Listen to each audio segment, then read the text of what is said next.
¿Ven la presentación? Sí, Sí, se ve. sí se ve, se ve.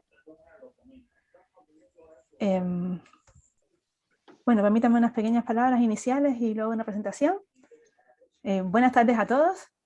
Por supuesto, muy buenas tardes a nuestros estudiantes que nos acompañan, a los académicos, investigadores, colaboradores, por supuesto, al doctor Javier Enriones, del Centro de Investigación e Innovación Biomédica de la Universidad de los Andes, quien amablemente, la verdad, aceptó la invitación a dictar este seminario en nuestro programa de doctorado de Ciencias de Materiales e Ingeniería de Procesos. Y sin más, para ganar en tiempo, les dejo con el doctor Romy Zúñiga, quien lo presentará. Bueno, buenas tardes a todos.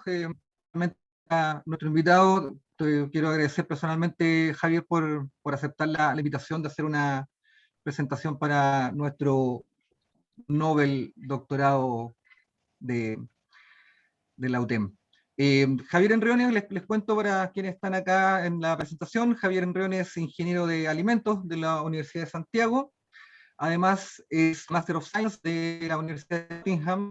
Tiene un doctorado en Bioscience con especialidad en Food Science de la misma Universidad de Nottingham. Y sumado a lo anterior, por si fuera poco, además es Business Science Medicine Fellow de la misma universidad.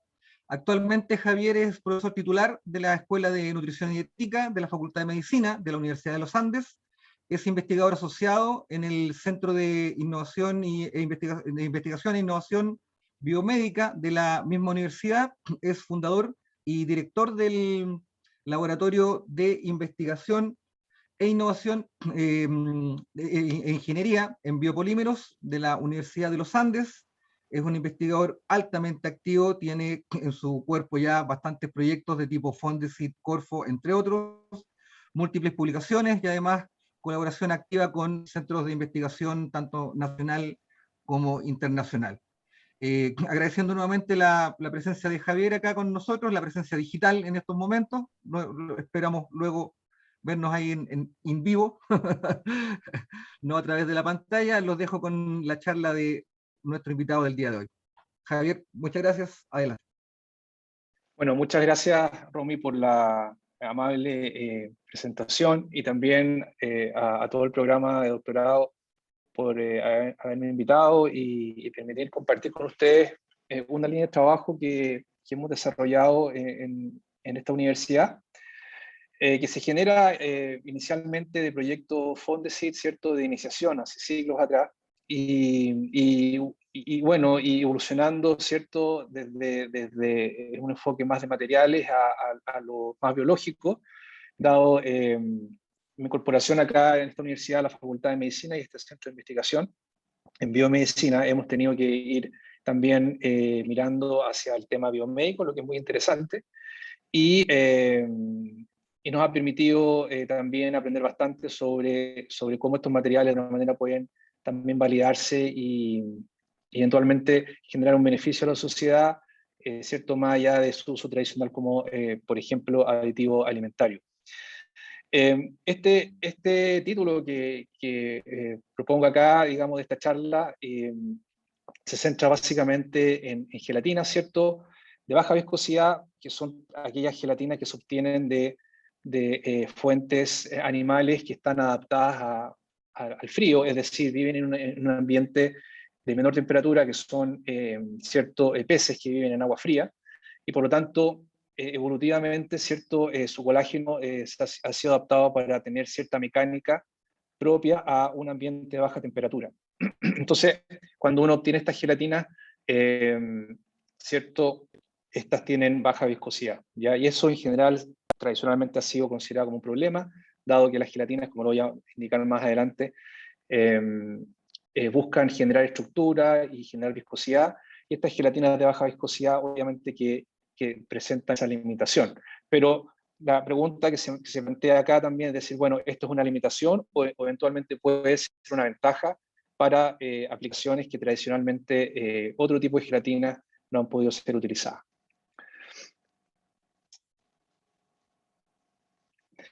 Pero antes que nada me gustaría brevemente comentarles de dónde vengo, ¿cierto? Vengo de la Universidad de los Andes, como muy bien y amablemente dijo Romy.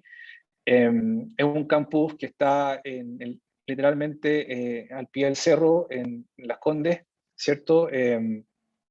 Si uno sube muy rápido puede sufrir ciertos mareos, yo creo, porque la verdad que está bien arriba. Y más aún, nuestro centro de investigación está, ¿cierto? Donde dice aquí a mano derecha arriba, que estamos muy atrás de la universidad, y por lo tanto no es fácil llegar. Entonces, si ustedes algún día se deciden visitarnos, es recomendable que me escriban antes, porque aunque lleguen a la universidad, llegar al CIP es bastante dificultoso. Bien.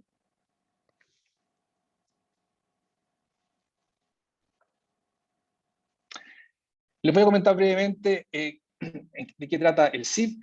El CIP es un centro de investigación e innovación biomédica, y este centro se focaliza principalmente obviamente, en investigación, en docencia, en bastante innovación, dado que se han generado algunas empresas dentro de este centro, y obviamente con vinculación externa e interna dentro de la universidad.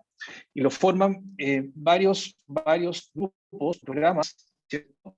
Que está centrado obviamente en salud. ¿Ya? Vamos a ver si esto funciona. Ahí.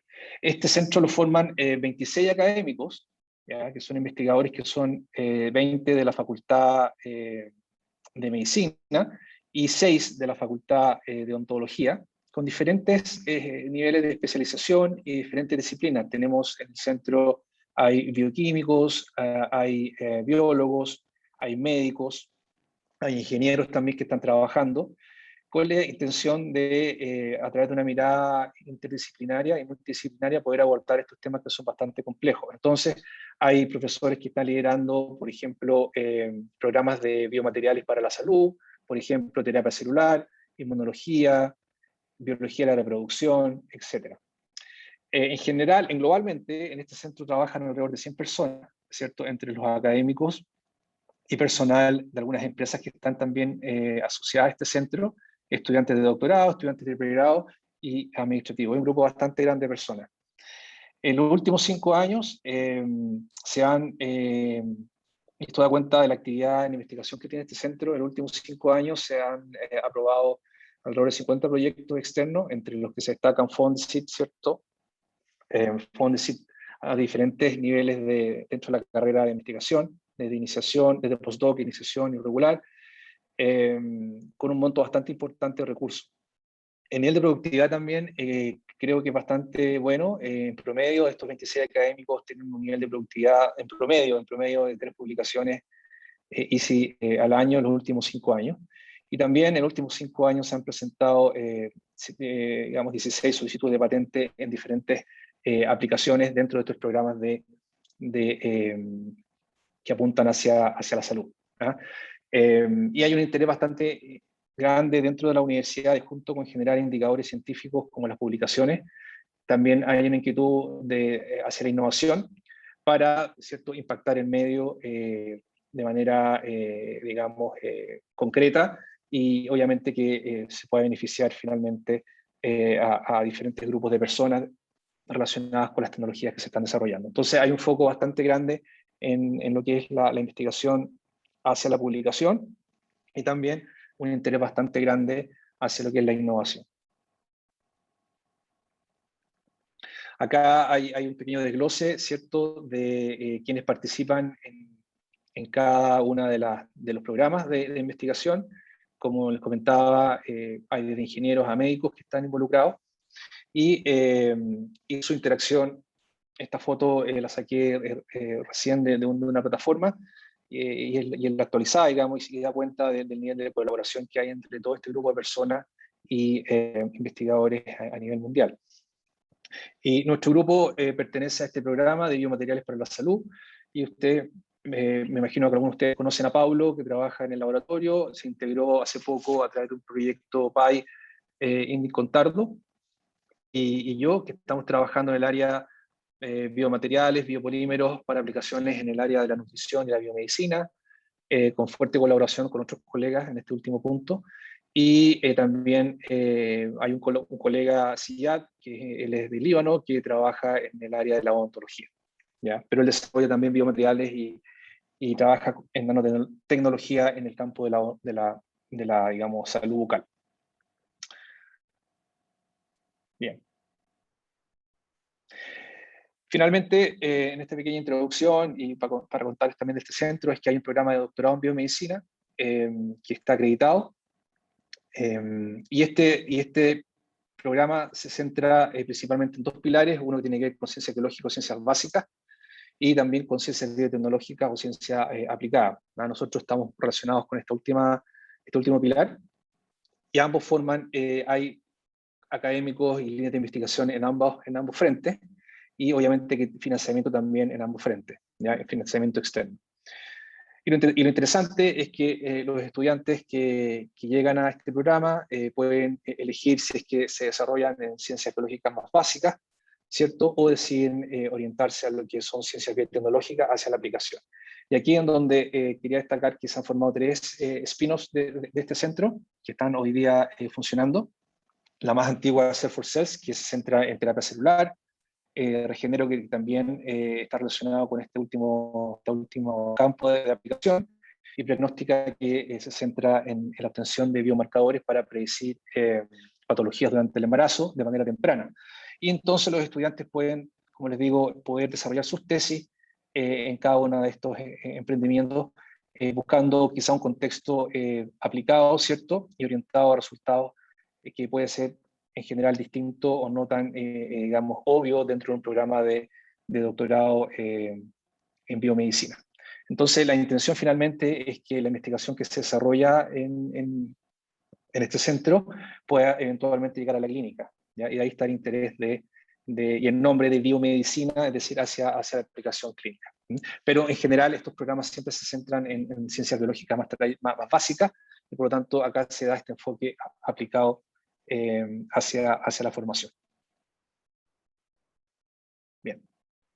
Bueno, yéndonos al tema que nos convoca hoy, digamos, que tan gentilmente me permiten con ustedes compartir, esta idea de la gelatina con baja viscosidad. Como les decía, se centra en esta gelatina de origen marino, y digamos, la posibilidad de explotar esta ventaja de baja viscosidad a través de diferentes estrategias. Pero antes de esto, es importante, ¿cierto?, comentar de que a nivel de la industria pesquera mundial, ¿cierto?, hay un interés muy grande en lo que tiene que ver con amenazas del tipo, digamos, proveniente del medio ambiente, principalmente buscando la sustentabilidad de la actividad, ¿cierto? Y en particular, en el caso de la industria pesquera, el tema del cambio climático, ¿cierto? La generación de desperdicios y el uso de recursos es un tema muy importante. Y esto hace que finalmente haya una inquietud muy evidente a través tanto a nivel académico como ya a nivel de política, como en este caso, si uno revisa, hay documentos de la Comunidad Europea que se están centrando en centrar el desarrollo productivo a través de economía circular. Eso significa, ¿cierto?, la reutilización de residuos que cada industria vaya generando como insumo para otras industrias o ser aprovechada por la misma, digamos. Entonces hay una inquietud muy importante en el uso, digamos, completo de todo lo que una industria, un sector utiliza y produce, ¿ya? Y de ahí la inquietud que se está generando a nivel mundial, ¿cierto? Sobre todo en el caso particular de la industria pesquera, para, por un lado, seguir generando alimentos de buena calidad, dado el crecimiento de la población mundial, pero también en valor y, algo muy importante, sustentabilidad. Y un ejemplo que es interesante destacar es lo que está haciendo Islandia con el caso del bacalao. El bacalao es su principal, digamos, actividad económica, una de las principales que es dentro de la industria pesquera, y ellos han planteado, ¿cierto?, esta idea del aprovechamiento completo del pez, no solo en la generación del filete tradicional, sino también en la generación de diferentes materiales de alto valor, ¿cierto?, y calidad y trazabilidad, para diferentes usos que pueden ir desde, por ejemplo, lo tradicional, que puede ser el colágeno, a otros usos, por ejemplo, también en lo que tiene que ver con la generación de por ejemplo, hidroxiapatita u otros materiales que pueden ser utilizados en otros campos en medicina regenerativa, por ejemplo. Pero la idea en general es el aprovechamiento máximo y el zero waste, es decir, el cero desperdicio para el aprovechamiento completo.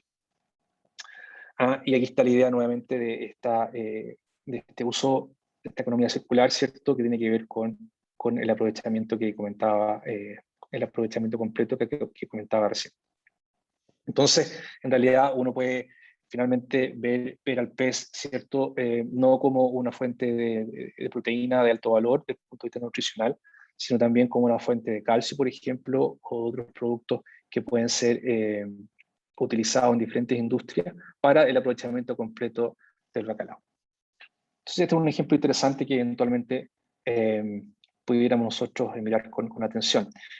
En Chile la industria acuícola es una actividad muy importante, ¿cierto? Con tonelajes de exportación significativos. Somos segundo a nivel mundial en la exportación de este tipo de especies. Y algo que a veces se nos olvida es que aproximadamente el 50% de la biomasa relacionada con la exportación acuícola se destina como producto de alto valor, entre comillas, que sería nuestro filete de salmón, ¿cierto? O de trucha. Y el 50% remanente se destina básicamente a la producción de harina, que tiene bajo valor. Y si no, hace un tiempo atrás esto se botaba directamente al medio ambiente, ¿cierto? Y hay un tema de precio también, un tema de precio de valor que cada una de estas salidas tiene. Por ejemplo, el filete de salmón tiene un precio aproximado de $10 el kilo, y todo el resto de los que son digamos, las vísceras, que se denominan offal, que se generan aproximadamente 25.000 toneladas al año, ¿cierto? Tiene un valor de $0,2 el kilo, siendo que es una biomasa de buen valor, ¿cierto? Y composición durante todo el año y disponibilidad, mejor dicho, disponibilidad para poder ser integrado eventualmente a otras industrias. En el caso particular, nosotros estamos interesados en un principio, a pesar de que tenemos trabajo que estamos haciendo con diferentes, digamos, secciones del pez, pero en particular hemos trabajado bastante lo que es en piel, que se generan aproximadamente 8.000 toneladas de piel al año, también con un valor bastante bajo, dado que todo esto se va a harina de pescado como materia prima, es que se pueden lograr aproximadamente 800 toneladas de gelatina con un valor comercial mayor, entre 15 a $20 por kilo. Entonces hay una idea de generación de valor desde esta biomasa que es de muy buena calidad, que se caracteriza, como les decía, ¿cierto? Por su calidad consistente, disponibilidad durante todo el año, trazabilidad, dado que estas materias primas se generan dentro de un contexto de aseguramiento de la calidad, y también se caracterizan por tener ciertas propiedades de biocompatibilidad y biodegradabilidad si se utilizan, por ejemplo, en el campo de la medicina regenerativa o reparación. Ahora, el tema del precio es importante destacarlo porque en Chile han habido muchas iniciativas que han intentado de alguna manera generar gelatina, ¿cierto? Pero el precio es lo que muchas veces hace que esto financieramente no sea viable, dado que la gelatina de origen mamífero puede estar bajo los $10 el kilo. Entonces, generar una gelatina con unas propiedades mecánicas quizás no tan atractivas y a un precio mayor, la verdad que hace dificultoso que esto pueda llevarse adelante desde el punto de vista ingenieril o como proyecto de inversión. Ahora bien, la gelatina, acercándonos más al tema, ¿cierto? Tiene diferentes usos. Obviamente que se usa mucho en la industria alimentaria para generar estructura, viscoelasticidad, también retención de agua, por ejemplo. Mucho de la industria farma para la generación de cápsulas y excipientes. Y esto tiene que ver principalmente en este gráfico, acá lo que muestra este gráfico, básicamente, encima en un segundo, este gráfico, vamos a mostrar acá con el indicador. Acá lo que se ve básicamente es que sobre esta zona está la gelatina que fluye, o sea, estaría en su estado líquido, y bajo está sólido. Y acá lo que se muestra es que dependiendo del tipo de gelatina, ¿cierto? Hay diferencias, pero lo interesante en relación a la aplicación que yo mencionaba es que la gelatina de origen bovino, ¿cierto? Sufre un cambio desde, digamos, sólido a líquido alrededor de 30 grados. Y eso hace que ¿cierto? Tenga un efecto sensorial importante, es decir, esta gelatina puede ser estable a temperatura ambiente con baja humedad, pero una vez que se consume, por ejemplo, por una persona, esta se funde, ¿cierto? Y puede liberar aquellos compuestos que tiene en.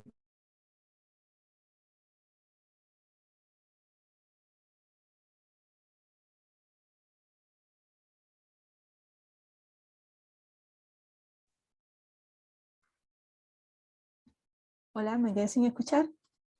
Yo también. Ok, se fue la conexión del profesor Javier, parece. Mm. Esperemos unos minutos.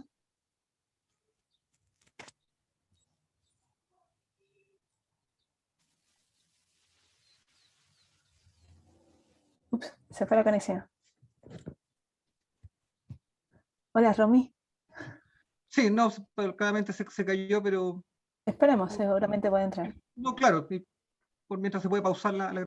Entonces, no sé en qué parte nos quedamos. Nos quedamos, creo que.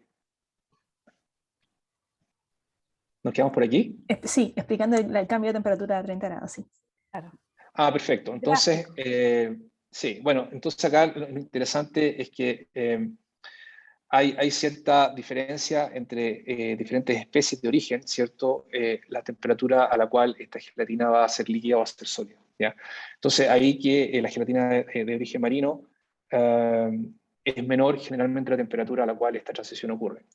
Entonces, por eso muchas veces es dificultoso su aplicación. En el campo en el campo alimentario, por ejemplo, que busca esta sensación o este efecto sensorial, o también en el caso de Pharma, que busca cierta estabilidad estructural.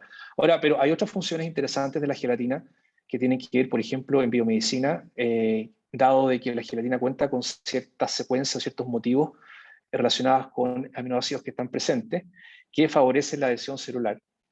Y eso hace de que este material se diferencie de otros hidrocoloides, por ejemplo, de polisacáridos que no contienen esta secuencia o otras estructuras proteicas que tampoco la tienen, y que de alguna manera permite y favorece que las células, ¿cierto?, puedan adherirse y puedan proliferar. Y eso es una propiedad muy interesante, dado que favorece que este material pueda ser utilizado, por ejemplo, en medicina regenerativa, ¿ya? El desarrollo de apósitos, de parches, o incluso de andamios para la generación de tejido, dada esta característica propia de la gelatina, que también proviene del colágeno, obviamente, ¿ya? Entonces, a pesar de esta dificultad que tiene la gelatina de origen marino, en términos de sus puntos de fusión o temperatura de fusión, es que contiene estas secuencias que están presentes tradicionalmente, obviamente, que en la gelatina de origen mamífero, pero también en la gelatina de origen marino. Entonces, bueno, otras aplicaciones consideran el uso de gelatinas también como excipiente, en productos cosméticos también, como uno de los mercados interesantes. Ya en fotografía prácticamente muy poco, dado de que no sé quién imprime fotos hoy en día, pero también era un campo de mucho uso, dado de que se usaba como un material recubridor de sales de plata en películas fotográficas. Bien. Acá está marcada yo en este gráfico, ¿cierto? Las diferencias que hay, por ejemplo, entre gelatinas de origen mamífero y origen marino, ¿cierto? En cuanto a sus temperaturas de transición. En cuanto a aprender un poquito más sobre, o conocer un poco más la estructura de la gelatina, ¿cierto? Esta gelatina básicamente su origen es el colágeno, donde el tropocolágeno, que sería esta fibra inicial, ¿cierto? De este material, ¿cierto? Que está aquí. Esta a su vez está formada por cadenas poliméricas que se juntan en una triple hélice. Y esta triple hélice está formada por estas fibras, y cada fibra a su vez está formada por una secuencia, ¿cierto? Que le da esta estructura helicoidal, en donde principalmente está presente la glicina,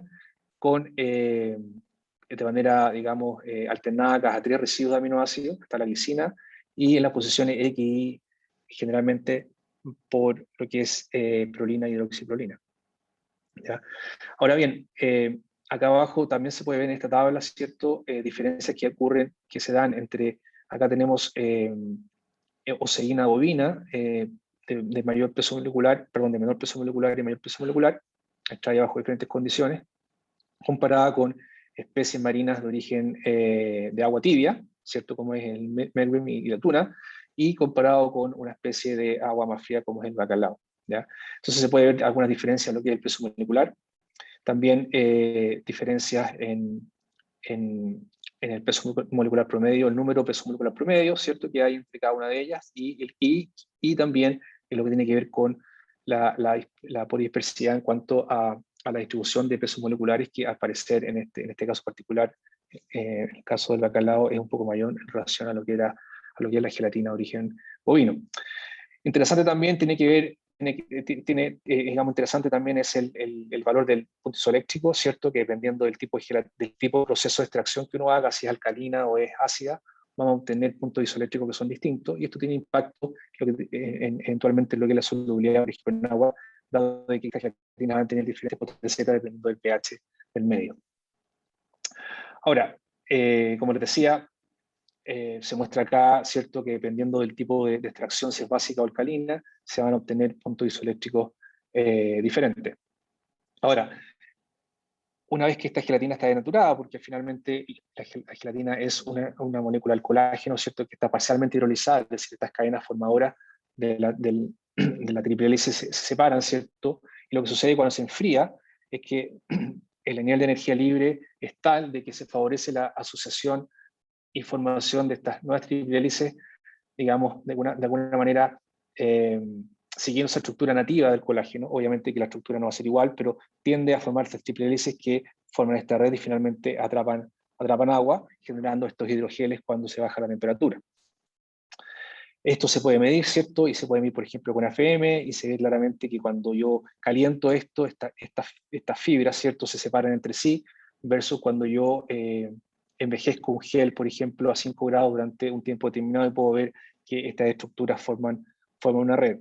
Acá lo hemos visto con AFM, y también se puede ver cambios en los tamaños moleculares dependiendo de las condiciones, ¿cierto? Por ejemplo, en este caso por la scattering, que ve ¿cierto?, el diámetro hidrodinámico de estas moléculas, que tienden a crecer a medida de que estos materiales se enfrían en agua, por ejemplo. Entonces yo tengo un material completamente disgregado cuando está a 40 grados, ¿cierto? Y lo tengo asociado, formando estructuras más definidas cuando este se enfría.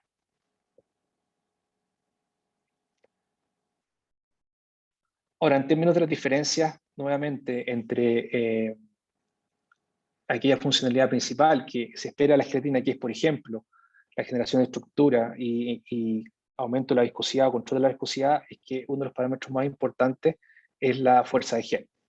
Y este paper que salió hace poco, ¿cierto?, hace un metaanálisis de literatura donde compara, ¿cierto?, hace un análisis comparativo entre las gelatinas de, por ejemplo, aguas cálidas, de peces de aguas cálidas, versus, por ejemplo, gelatinas porcinas, aguas cálidas en comparación con gelatina de bovino, particularmente lo que tiene que ver con los valores de fuerza de gel, ¿cierto? Y también gelatinas de agua fría en relación, por ejemplo, a gelatinas de origen mamífero, en particular el bovino. Y ustedes pueden ver que en general, ¿cierto?, siendo el valor central el valor promedio obtenido, ¿cierto?, en gelatina de origen mamífero, es que se tiende a ver un menor valor, ¿cierto?, cuando se compara, por ejemplo, gelatina de origen marino, de agua cálida, con porcino. Porcino tiende a tener una fuerza de gel mayor, incluso que el bovino. Se ve que hay una diferencia importante, es decir, las gelatinas de origen marino tienden a ser más débiles en términos de su estructura con gel. En cuanto, por ejemplo, a la comparación entre bovino, no sé tanta diferencia, es decir, habría cierta similitud entre gelatinas provenientes de peces de aguas cálidas, ¿cierto?, y gelatina de bovino. Pero si uno hace un análisis global, ¿cierto?, uno ve de que en general hay menores valores de fuerza de gel en gelatinas de origen marino, y particularmente aquellas de agua fría.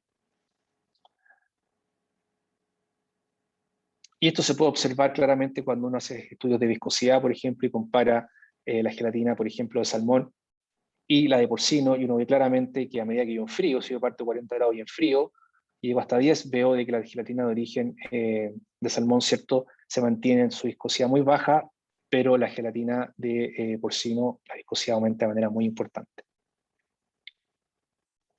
Desde el punto de vista también de la viscoelasticidad, ¿cierto?, se ven claras diferencias por ejemplo, en los cambios de módulo elástico, ¿cierto? Cuando estos materiales se enfrían en suspensión, en agua, suspensión acuosa, se ve claramente que las transiciones ocurren a mucha mayor temperatura en el caso de la gelatina bovino en relación a la de salmón, y los puntos de gelificación, que podrían definirse como el punto o el cruce entre el módulo elástico y el módulo plástico, o viscoso, ¿cierto?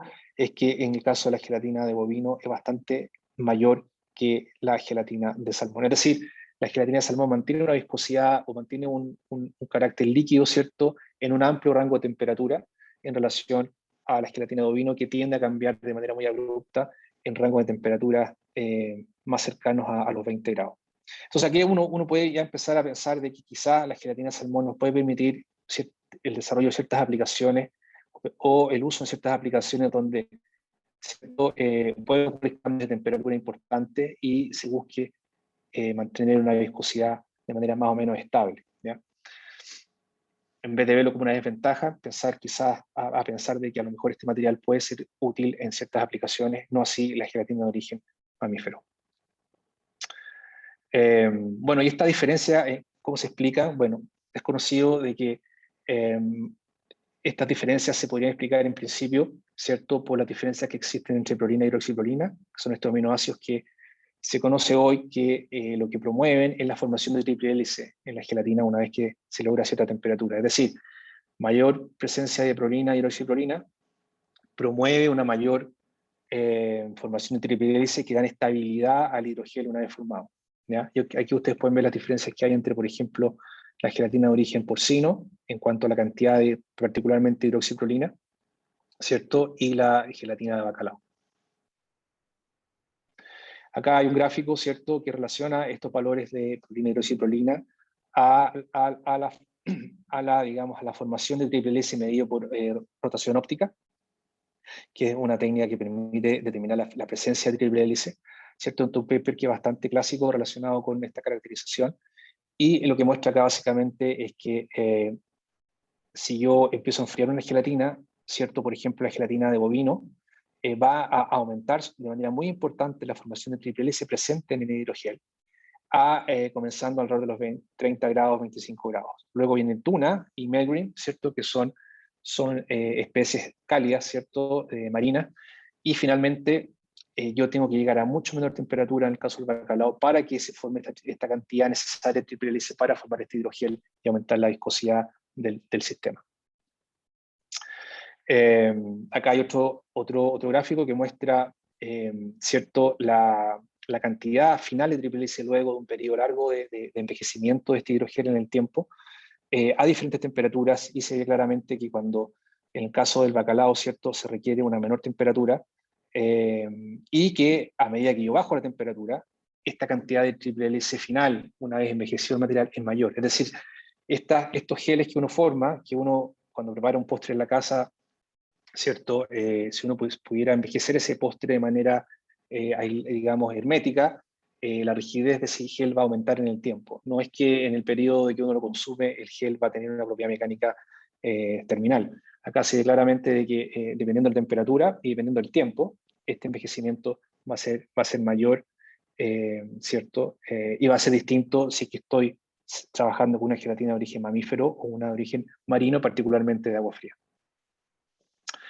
Acá está una comparación con respecto a gelatina de salmón, y se ve claramente que hay niveles inferiores de concentraciones menores de prolina y hidroxiprolina en comparación a gelatina de origen mamífero, y uno puede comparar, ¿cierto?, que los valores entre prolina y hidroxiprolina en el caso del bacalao son más o menos similares a lo que se obtiene en el caso del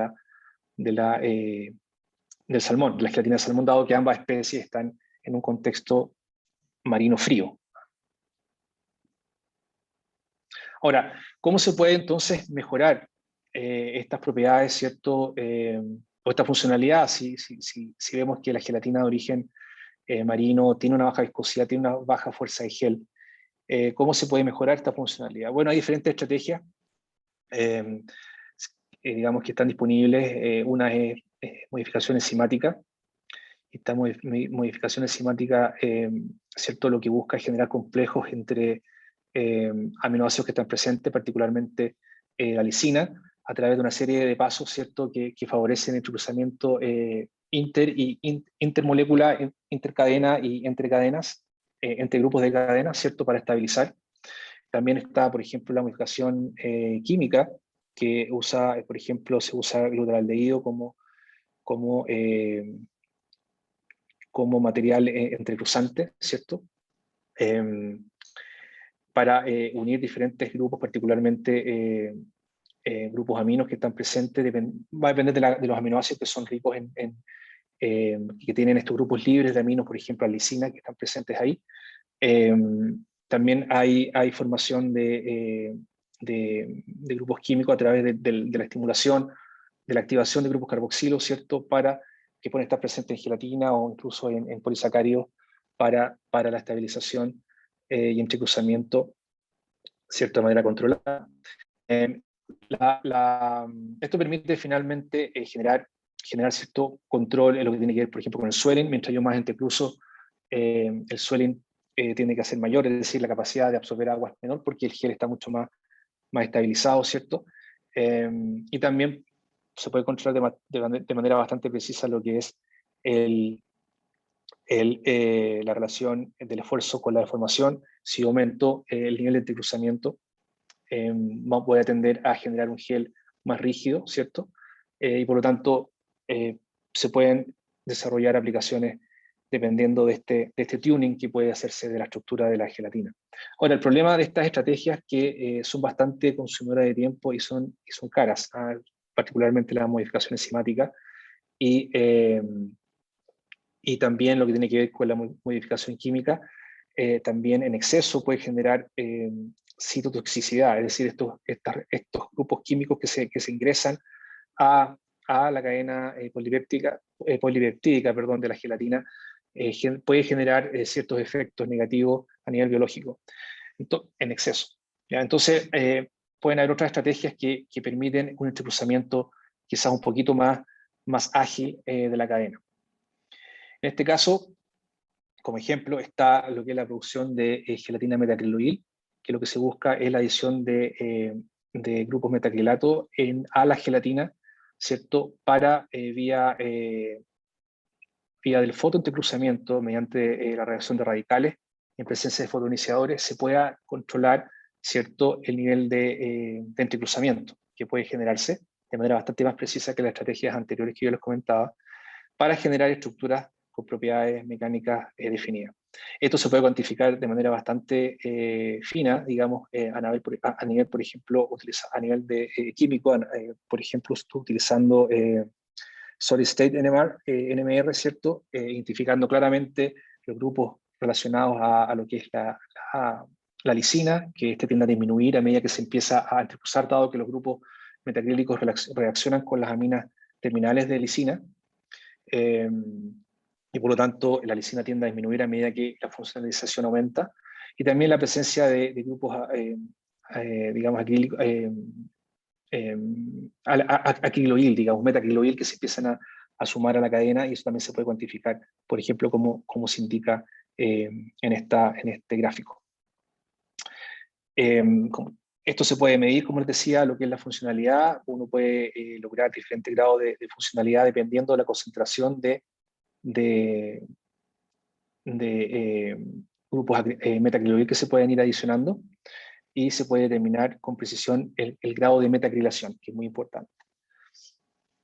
Y lo interesante es que si uno compara, por ejemplo, la funcionalización entre gelatina de mamífera y gelatina de pescado, uno puede ver de que pueden lograrse niveles de funcionalización bastante similares, por no decir iguales, ¿ya? Entonces la idea es que generando adicionando estos grupos que son bastante reactivos, ¿cierto?, dado que tiene estos dobles enlaces, uno puede promover un fotoentrecruzamiento mediante reacción de radicales de manera bastante precisa. Pero lo primero es conocer si es que era posible, ¿cierto?, funcionalizarlo. Es posible en el caso de la gelatina de salmón de manera equivalente a lo que es la gelatina porcino o mamífera. Una vez funcionalizado, entonces, esta gelatina se procede a su entrecruzamiento mediante la presencia de un fotoiniciador, ¿cierto?, y luz UV, para generar un entrecruzamiento bastante controlado y eficiente.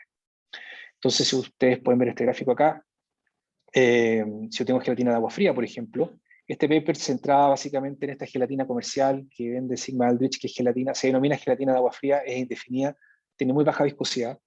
Y ustedes pueden ver que en este caso, cuando no se ilumina, en la gelatina metacrilada o metacriloil, ¿cierto? Que es hierba, y si no se ilumina por luz UV, vemos que el módulo no es medible porque es líquida, pero si es que se expone, ¿cierto?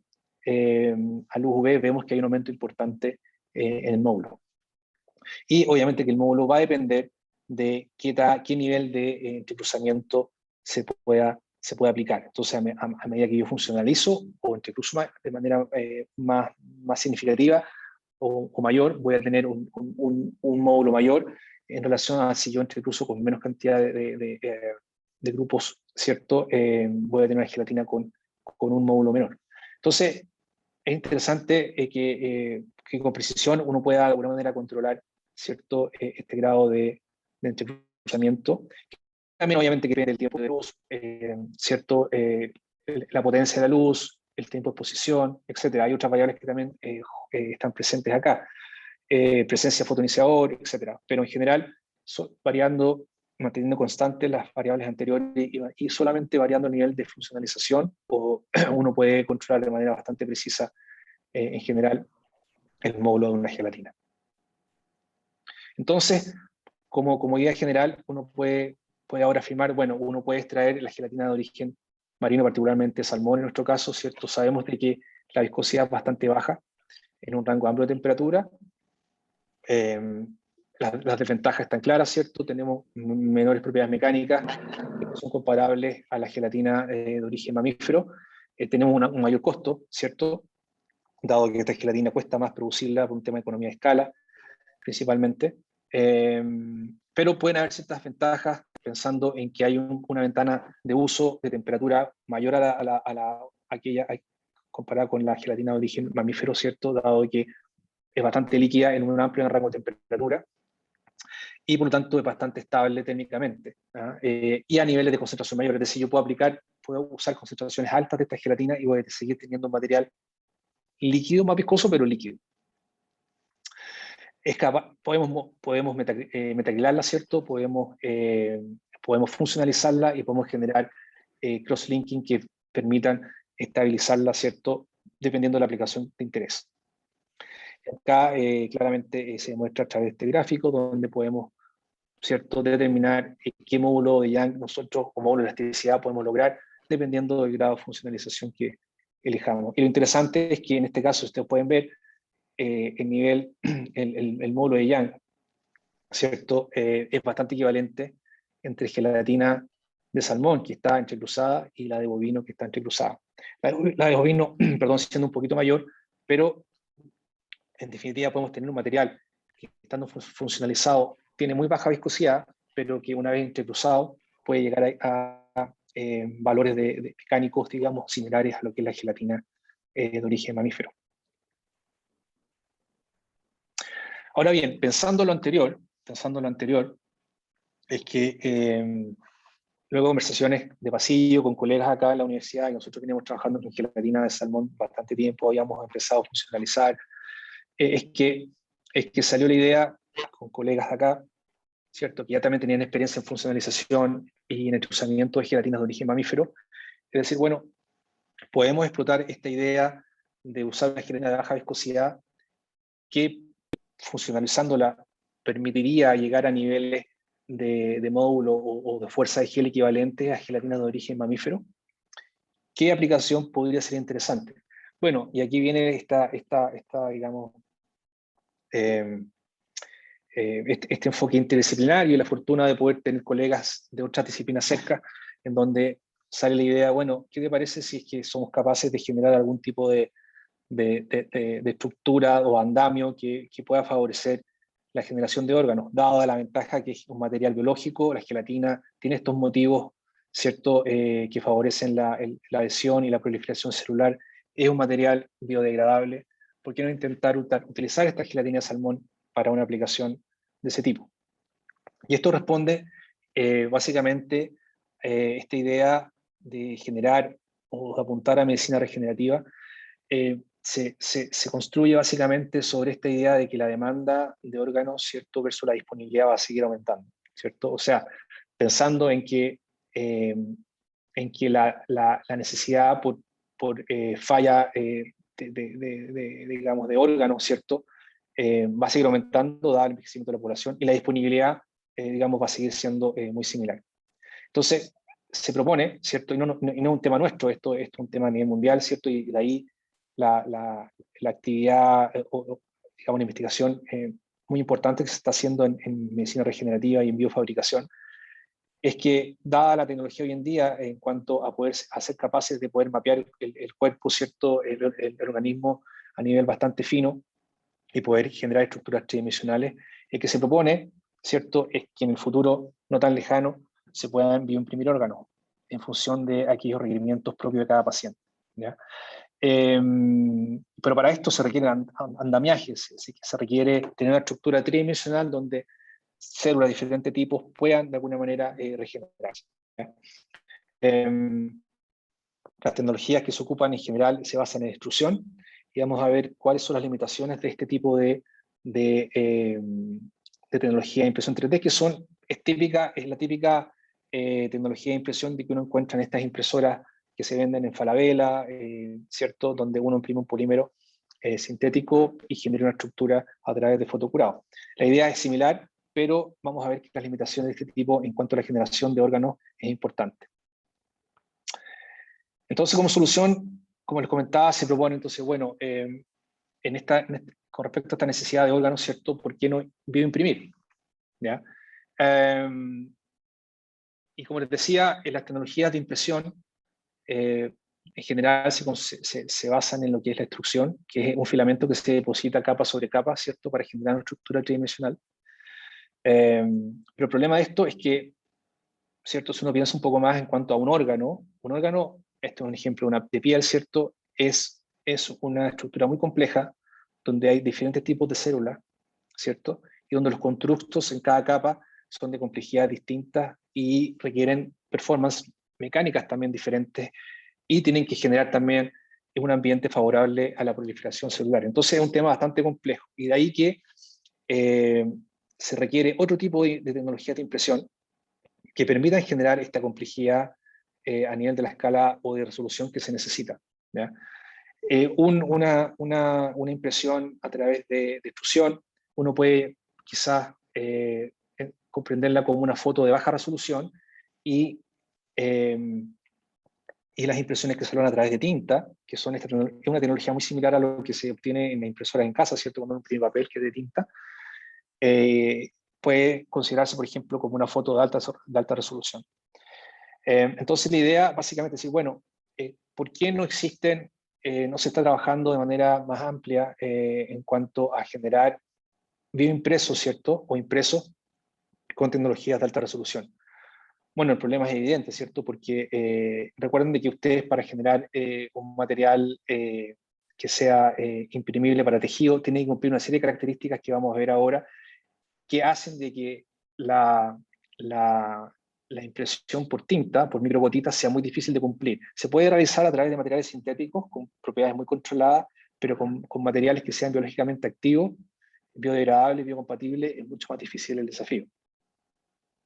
Entonces, la gran pregunta es que ¿existen tintas que puedan ser utilizadas en este tipo de tecnología que eventualmente permita generar tejidos de mayor resolución? Y aquí están los requerimientos que yo les comentaba recién. En general, ¿cierto? Una biotinta. ¿Por qué se llama biotinta? Porque la idea es que uno puede imprimir células dentro de la tinta en el constructo. O sea, no solamente generar un andamio donde uno luego siembre células, sino que la tinta por sí misma contenga células activas que se impriman, que estas células resistan, ¿cierto? La fuerza de formación en la boquilla de la impresora, caigan, se depositen, formen estructura tridimensional en este constructo y pueden proliferar y generar tejido. Y el material puede ser reabsorbido. Entonces, el desafío es bastante grande. Entonces, entonces las biotintas, en este caso particular, tienen que cumplir ciertas propiedades físico-químicas para generar, ¿cierto? esta estructura tridimensional y esta mecánica que se requiere. Al mismo tiempo, tiene que ser biológicamente activa, tiene que ser citocompatible, es decir, que las células puedan desarrollarse y crecer no morir en ella, ¿cierto? Para finalmente generar un constructo que se pueda transformar en un tejido. Entonces, el desafío, como les decía, es bastante importante y hasta el día de hoy hay mucho trabajo que se está haciendo en el desarrollo de biotintas, ¿ah? Porque, como les comentaba, las biotintas que hoy existen se centran principalmente en lo que tiene que ver con el método de extrusión como técnica de impresión 3D, por razones obvias en términos de la dificultad de poder tener una biotinta con células, ¿cierto?, que resistan el proceso de extrusión. Pero vimos que la limitación es generar estructuras de muy baja resolución. Un problema interesante entonces es que si yo, por ejemplo, intento, en este caso, de generar una biotinta en base a gelatina mamífera, es que lo más probable es que esa gelatina mamífera, dada su viscosidad y su temperatura de transición, es decir, va a cambiar de líquida a sólida a temperatura menor a 30 grados, y que no va a ser viable poder imprimir, a no ser de que yo tempere mi impresora sobre los 30, 40 grados para que pueda esta gelatina fluir en los microcanales que están asociados a esta tecnología de formación de gota. Entonces ahí viene la diferencia o ventaja que tiene la gelatina de salmón o peces de agua fría, ¿cierto? O de baja viscosidad, que a temperatura ambiente, ¿cierto? Es un material líquido con una viscosidad suficiente, conceptualmente hablando, ¿cierto?, que permitiría poder imprimirse y luego estabilizarse a través de fotoentrecruzamiento. Entonces la pregunta es, ¿podemos usar una gelatina de salmón como material estructurante de una biotinta para este tipo de impresión? Y aquí surge un proyecto que se desarrolló con un colega, ¿cierto?, un proyecto Corfo, con Stratasys, con la representante de esta empresa en Chile. Stratasys es el líder mundial en fabricación de impresoras 3D, es una empresa israelita. Ellos desarrollaron una tecnología de inyección de tinta que se llama PolyJet, que es muy precisa, es rápida, y lo ventajoso también es que puede tener varias cabezas con diferentes materiales, entonces se pueden combinar durante el proceso de impresión diferentes materiales. Y si uno piensa en esta estructura de piel que yo les comentaba, ¿cierto?, en donde se requiere, por ejemplo, diferentes capas con diferentes tipos de células, o en un mismo plano, tener, ¿cierto?, la capacidad de manera discreta de depositar células, ¿cierto?, diferentes, es que se presenta este proyecto y se aprueba para desarrollar una tinta en base a gelatina de salmón para ser utilizada por PolyJet, que es esta tecnología de la empresa Stratasys. Ahora, los requerimientos, ¿cierto?, de este tipo de impresión son bastante claros. Cuando es un proceso de extrusión, se requiere un material o una biotinta que tenga, obviamente, que un comportamiento shear thinning, es decir, que cuando yo apriete el émbolo, el shear rate me permita que esta gelatina fluya. Pero en el caso de la inkjet se requiere un comportamiento newtoniano, es decir, que la viscosidad no cambie dependiendo del shear rate.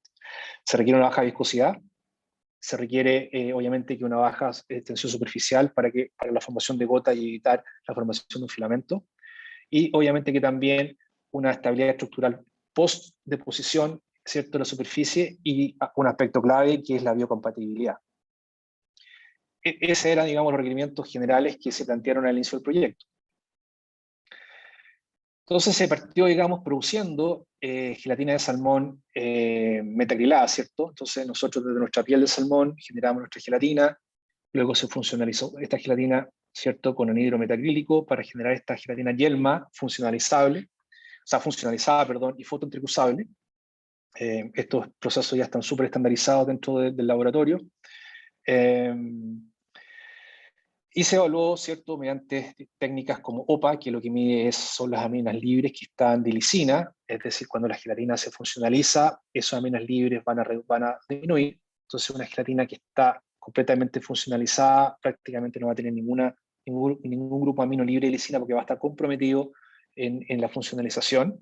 Y también se midió el grado de funcionalización a través de NMR, ¿cierto?, midiendo también aquellos pics asociados a la lisina y a la presencia de grupos metacrílicos, ya que aumentan a medida de que la funcionalización aumenta. También se evaluó esta gelatina de salmón funcionalizada a través se determinó su punto isoeléctrico, ¿cierto? Y su potencial Z. Y acá están los resultados que se lograron. Acá también se trabajó con gelatina de bovino como estándar. Y también se funcionalizó de igual manera. Acá este valor 0,5, básicamente 2 y 5, es la concentración que hay de anhidro metaquílico, que está líquido, ¿cierto? Que se combina con la gelatina, ¿cierto? Y se hace en función, en concentración volumen-volumen. ¿Ya? Y aquí está descrito que es volumen-volumen para cada una de las muestras. Entonces se realizó la funcionalización en presencia de este anhidro metaclínico, ¿cierto? Tanto para gelatina de salmón como para de bovino. Y luego se evaluó el grado de funcionalización o sustitución de la lisina. ¿Ya? Y se ve de que claramente uno puede controlar de manera bastante precisa, dependiendo de la concentración del anhidro metaclínico presente, el nivel de funcionalización que hay en OPA como en NMR, cuyos valores son bastante consistentes. OPA es una técnica de espectrofotométrica, ¿cierto? Que bastante toma tiempo, pero es bastante simple de realizar en el laboratorio, en cualquier laboratorio. No así mediciones de NMR, que solamente algunos laboratorios tienen disponibles equipos. Se midió el punto isoeléctrico, ¿cierto? Damas gelatina. Y el valor potencial Z, que es muy interesante, desde el punto de vista de cómo este material se puede dispersar, por ejemplo, en un medio acuoso.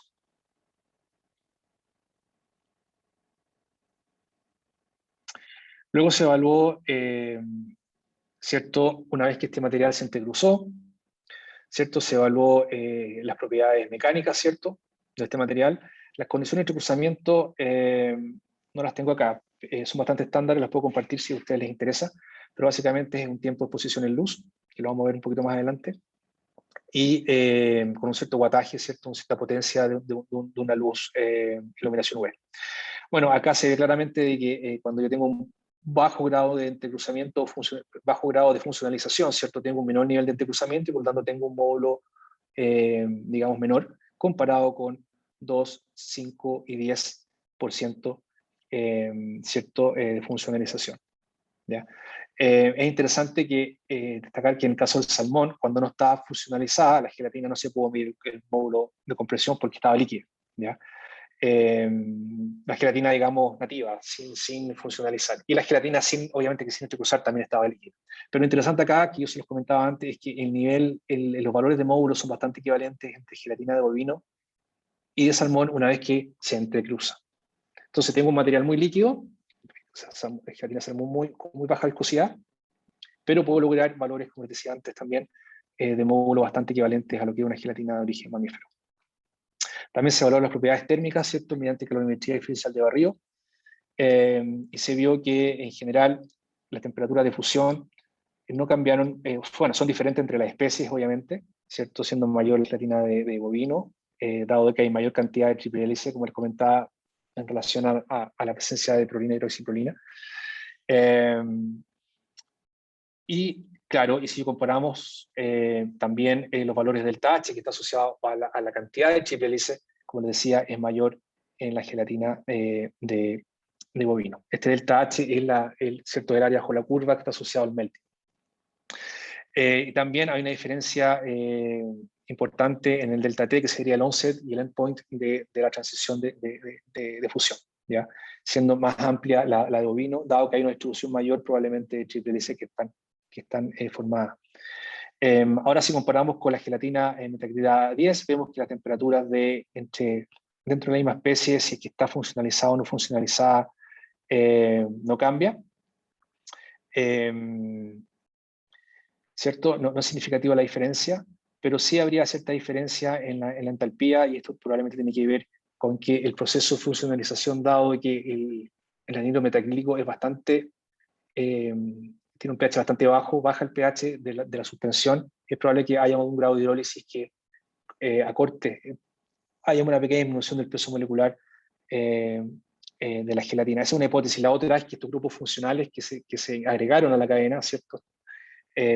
Tengan algún impacto en la formación de triple hélice por un mecanismo entérico que dificulte que las triple hélices se formen dada la presencia de esto. Entonces están esas dos hipótesis que están ahí presentes, pero el valor no es tan importante esta diferencia.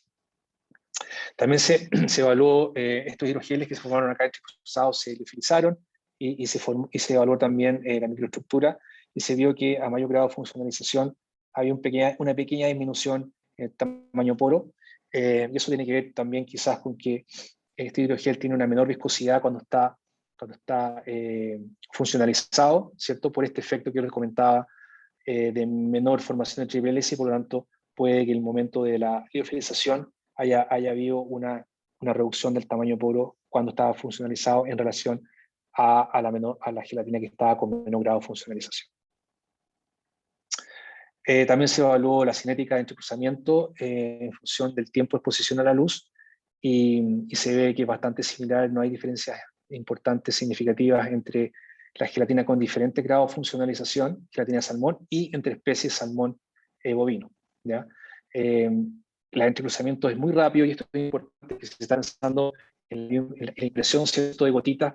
Recuerden que estas gotas caen y la gelatina es iluminado durante la caída, o sea, esta impresora emite una gota y la distancia en que cae desde el cabezal a la plataforma, en ese momento es que se ilumina con luz UV y se espera que la gelatina llegue entrecruzada a formar una estructura tridimensional en la superficie.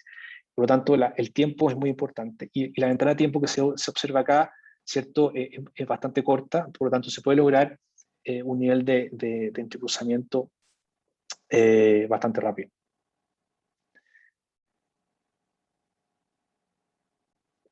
Acá en este caso se comparó, ¿cierto?, dos tiempos entre gelatina de salmón y gelatina de bovino, dependiendo del grado de funcionalización, y se ve claramente que hay un nivel de entrecruzamiento, perdón. Acá se está comparando el nivel de entrecruzamiento a dos tiempos, ¿cierto?, a dos niveles de funcionalización entre salmón y bovino. Y vemos de que claramente el tiempo de exposición tiene un valor importante, un efecto importante en el nivel de entrecruzamiento. Ya, pero estamos dentro de un rango interesante desde el punto de vista de la impresión. Luego vienen pruebas de biocompatibilidad que se hicieron, ¿cierto?, con estos hidrogeles entrecruzados, funcionalizados y entrecruzados, y esto aquí voy a escribir de manera muy general porque no es mi área, esto lo hizo otro colega, pero acá lo que se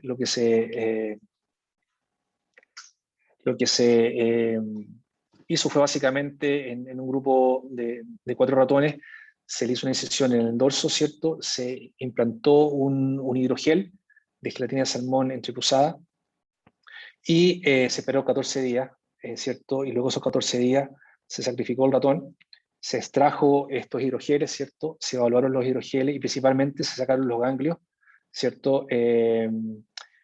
Ciertos braquiales que estaban cercanos al hidrogel, para evaluar una serie de biomarcadores relacionados con respuesta inmunológica. Esto se hace de manera bastante rutinaria y la idea es básicamente evaluar la respuesta inmune que puede generarse a través del implante o presencia de este hidrogel en vivo. Y acá si uno compara, por ejemplo, es importante también indicar de que se usó un ratón sin el hidrogel como control, ¿cierto? Como control también se usó un ratón al cual se le hizo la incisión y se suturó sin agregar, digamos, el hidrogel para evaluar solamente el efecto de la intervención. Y a otro ratón como control positivo, se le injertó piel de otro, digamos, de otro ratón, ya con la idea de generar una respuesta inmune positiva, ¿ya? Entonces estos fueron nuestros controles y se comparó con, obviamente, gelatina, un hidrogel de gelatina funcionalizado de salmón y entrecruzado con nuestra gelatina de bovino. Y lo interesante es que al parecer, ¿cierto? Primero, habría una menor respuesta. Acá está el número de células. La idea acá es que mientras mayor número de células migren al ganglio en presencia del hidrogel, eso indicaría que hay una mayor respuesta inmune, ¿ya? Y estaría censando este material que está presente como algo, digamos, halogénico o externo, y por lo tanto hay que eliminarlo. Entonces, por eso, en este caso, el control positivo, al cual se le injertó un ratón, una piel de otro ratón, de otra cepa generó una respuesta tan grande en número de células en el ganglio. En cambio, el control y el que se suturó tiene un nivel mucho más bajo de células, ¿sí? Esa es la idea. Entonces, acá lo primero que se puede indicar es que cuando hay un bajo nivel de funcionalización, la respuesta inmune es bastante equivalente al control, ¿cierto? Ahora, cuando esta aumenta, el aumento es significativo también. Es decir, empieza a parecerse a la respuesta de un tejido externo, ¿ya? Entonces hay signos de rechazo, ¿ya? De ese tejido. Pero no se evidenció visualmente el rechazo, es decir, no hubo una inflamación grande en los ratones que pudiera haber indicado que hay un rechazo, pero sí hay una respuesta inmune importante. Y cuando se usó la gelatina de bovino con un nivel de funcionalización alto, algo pasó que al parecer bajó digamos, el número de células, pero sigue siendo alto. Ahora lo interesante es que al parecer, ¿cierto? Según estos datos, la gelatina de salmón tendría una respuesta inmune inferior, ¿cierto? A lo que es bovino, ¿ya? Y aún menor cuando el nivel de funcionalización es mayor. Ahora, esto no está tan claro la razón, pero lo interesante es que la gelatina de salmón con un alto grado de funcionalización y entrecruzamiento, digamos, ¿cierto? Tiene una respuesta inmune menos agresiva que el caso del bovino y más similar a lo que tendría digamos, al ratón al cual se le suturó, ¿ya? O más cercano al control negativo, ¿ya? También se hicieron otras pruebas con otros biomarcadores que tienen que ver con respuestas inmunes, con biomarcadores relacionados con respuesta inmune específica, y también se vio una respuesta similar. Y lo interesante nuevamente es que el salmón, digamos, la gelatina de salmón tendría una respuesta inmune menos agresiva que el caso de la gelatina de bovino, que es la gelatina de mamífero que comúnmente se ha utilizado en este tipo de aplicaciones. Faltaría confirmar esto con porcino, pero es un resultado interesante, creemos nosotros. Bien. Ahora, con respecto a la impresión misma, es que hubo evaluaciones de viscosidad, ¿cierto? Por ejemplo, entre gelatina de bovino y salmón, y notamos que en el rango de shear rate que está acá reportado y en la concentración que nosotros ocupamos, vimos de que la gelatina de salmón tiene un comportamiento más newtoniano, es decir, la viscosidad se mantiene más constante en relación a la gelatina de bovino. Y también lo vimos en la gelatina que estaba funcionalizada, no entrecruzada, pero sí funcionalizada. Vimos de que la viscosidad baja, ¿cierto? Y eso lo había comentado antes, de que la funcionalización tiene un efecto a nivel estructural de la gelatina. Puede ser de que haya un grado de hidrólisis o reducción de tamaño por el efecto de la presencia del anhidro metaclírico, y genera una reducción de prácticamente un orden de magnitud, ¿cierto?, de la viscosidad, lo que es muy positivo para ese requerimiento de viscosidad que yo les había indicado para esta impresión de alta resolución por Inject. Y se ve que el carácter newtoniano se sigue manteniendo, no así la gelatina de bovino. También se midió la tensión superficial, y esto fue en colaboración con Romy, muy gentilmente nos permitió el acceso a su laboratorio hace unos años atrás. A pesar de que estos resultados no se han publicado, pero este trabajo tiene su tiempo, estamos en proceso de publicación. Es que se evaluaron también una serie de surfactantes, digamos, ¿cierto?, con el objetivo de reducir la tensión superficial a un nivel equivalente al requerido por el fabricante de la impresora, ¿cierto? No tengo detalle de la diferencia que hay entre estos, ¿cierto? Más allá de que algunos tienen tamaños moleculares distintos, grupos funcionales diferentes, pero lo interesante es que este en particular, ¿cierto?, es un surfactante no tóxico y no acumulable biológicamente, ya que es un nuevo surfactante de Merck, ahora salió el 2700, lo estaba mirando, pero este en particular cumple con reducir la tensión superficial a valores, digamos, requeridos, y también en términos de valores de la tensión superficial dinámica, ¿cierto? También genera disminuciones más rápidas, digamos, de la tensión superficial cuando se usa este surfactante en esta formulación en relación a los otros evaluados. Es un efecto bastante importante en relación al control, que sería la gelatina de salmón funcionalizada sin presencia de surfactante.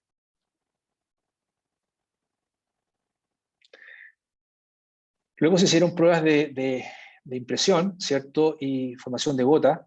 Acá está la formulación, ¿cierto? Se usó gelatina funcionalizada al 10%, sí, ¿cierto? Con anhidro metalquílico, al 15% con respecto a su concentración en agua destilada, ¿cierto?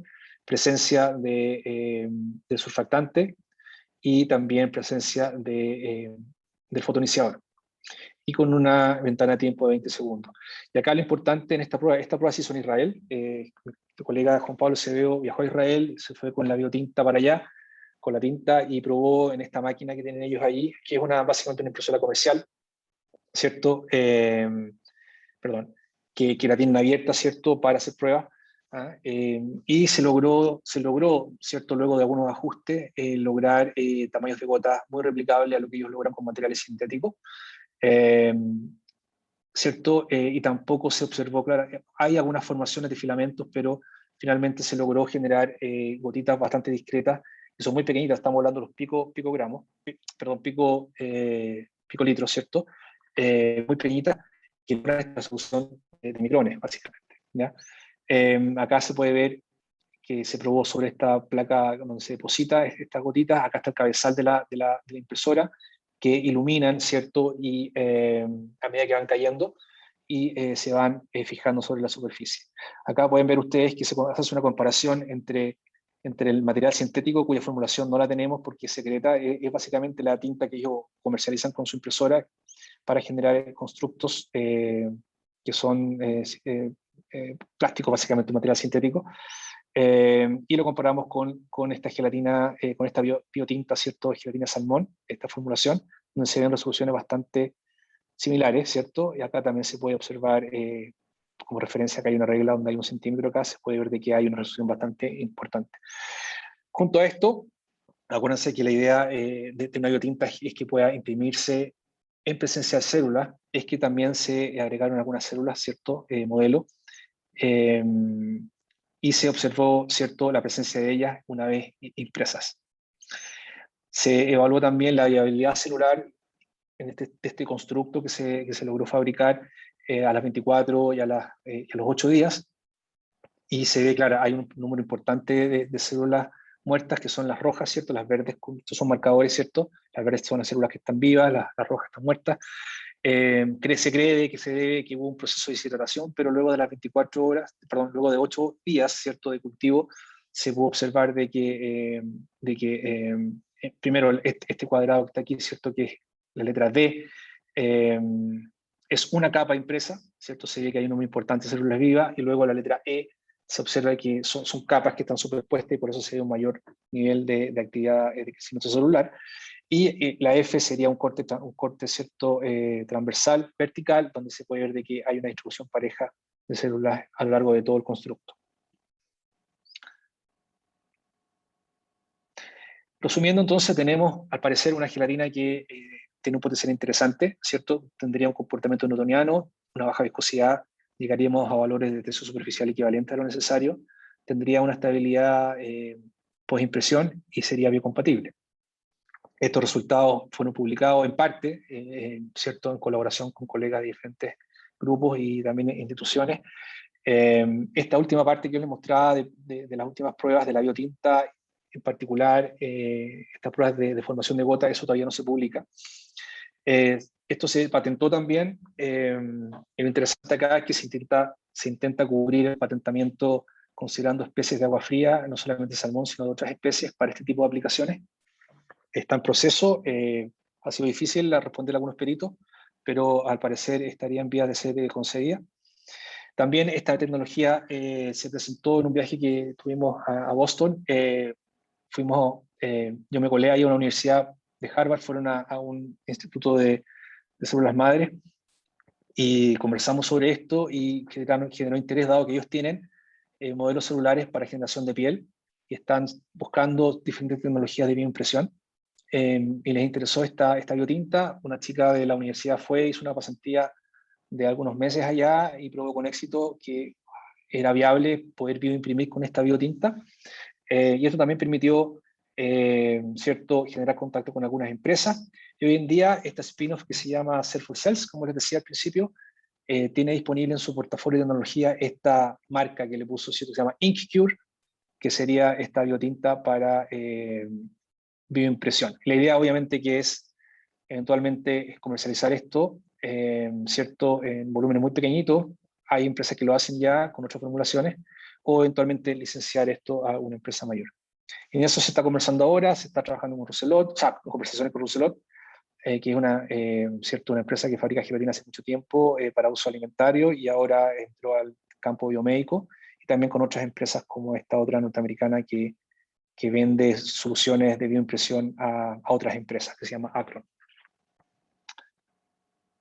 Entonces, para ir terminando, algunas ideas finales.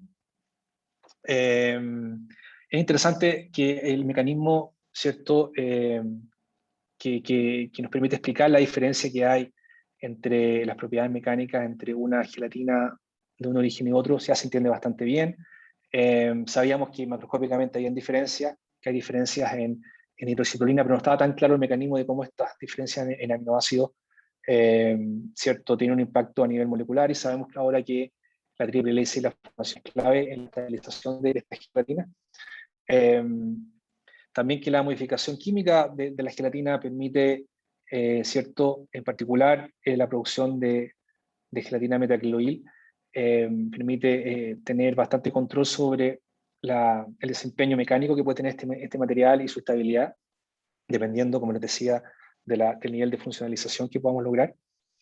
Y en particular, esta gelatina de baja viscosidad, ¿cierto?, puede tener una ventaja tecnológica en relación a otras gelatinas mamíferas cuando se busquen materiales con mayor precisión, es decir, aplicaciones que requieran un mayor nivel de precisión en generación de estructura, puede permitir que puede de alguna manera significar que las gelatinas de baja viscosidad pueden tener ventaja. Por ejemplo, también en microfluídica, que hay algunas aplicaciones que requieren materiales de recubierta o coatings en tecnologías de microfluídica, y aquí la gelatina de salmón también podría ser interesante su uso. Entonces, las limitaciones comerciales en el uso de esta gelatina de baja viscosidad, en particular salmón, ¿cierto?, puede ser de alguna manera superada si es que le agregamos funcionalidad a esta gelatina en aplicaciones de mayor valor. O sea, el tema de precio, que es un tema, ¿cierto?, muy complejo, de costo de producción, y la baja viscosidad, eso podría de alguna manera resolverse pensando en aplicaciones de mayor sofisticación y obviamente aplicando tecnologías para la modificación química de este material. ¿En qué se está trabajando ahora? En mejorar, ¿cierto?, comprender mejor el nivel de funcionalización, porque se habla mucho de que a nivel de lisina es la principal modificación química que ocurre en la cadena polipeptídica, pero se conoce también que más recientemente de que hay otros grupos que pueden estar siendo comprometidos con el nivel de funcionalización, con estos grupos metacrílicos o acrílicos que se pueden agregar también, y por lo tanto es importante tener mayor precisión en cómo esta gelatina se está de alguna manera funcionalizando a nivel químico, ¿ya? Y es un tema que yo no soy experto, y por lo tanto es de interés buscar colaboración que nos permita tener mayor conocimiento sobre esto, y en particular también el rol del pH, que teniendo el rol del pH también van a haber disponibles algunos aminoácidos u otros para esta funcionalización. Aquí habíamos hecho algunos trabajos con la Universidad de Nottingham, pero con esto de la pandemia y estando a horas de viaje, ojalá podamos formar algún grado de colaboración en este punto.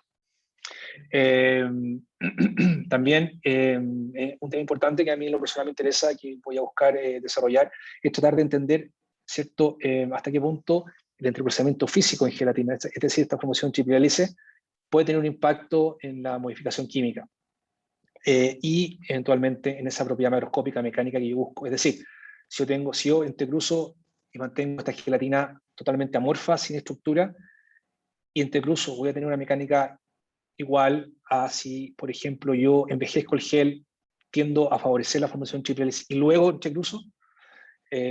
La literatura reciente muestra de que hay diferencias importantes, y la idea finalmente es tratar de reducir al mínimo la modificación química, dado de que estos grupos químicos tienen un impacto eventual a nivel celular, ¿cierto? Son citotóxicos, entonces la idea es poder tunear y tener un balance entre un entrecruzamiento físico y uno químico para lograr un desempeño mecánico específico.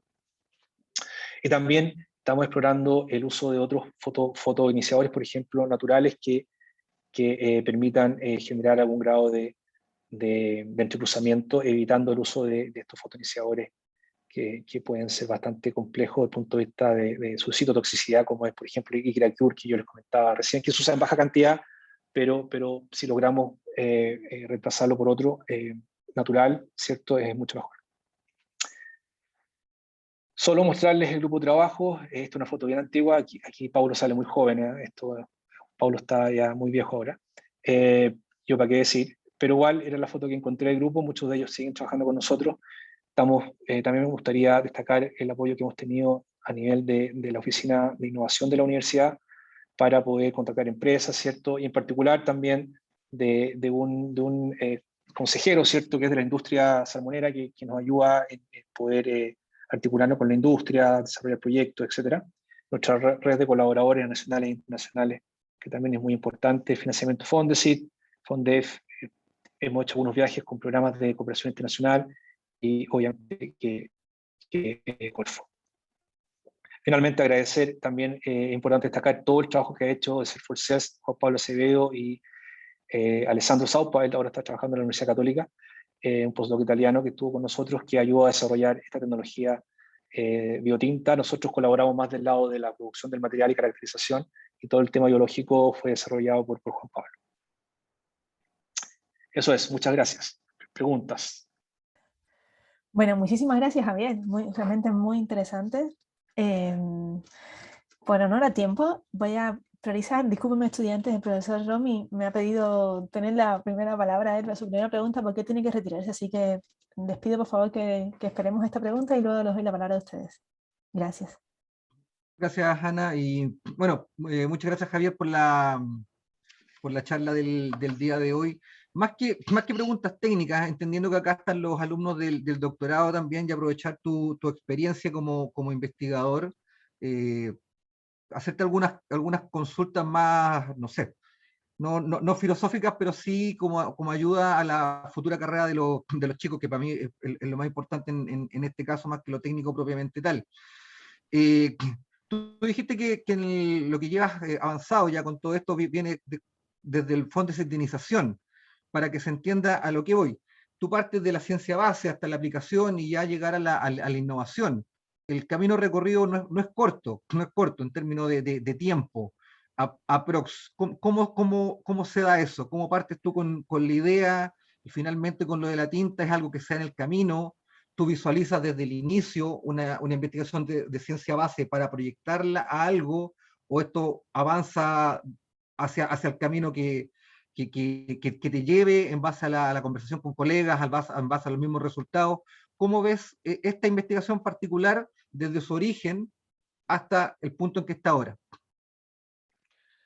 Sí, mira, a ver, esto parte bastante atrás, como les decía. Yo partí con un fondo de sedenización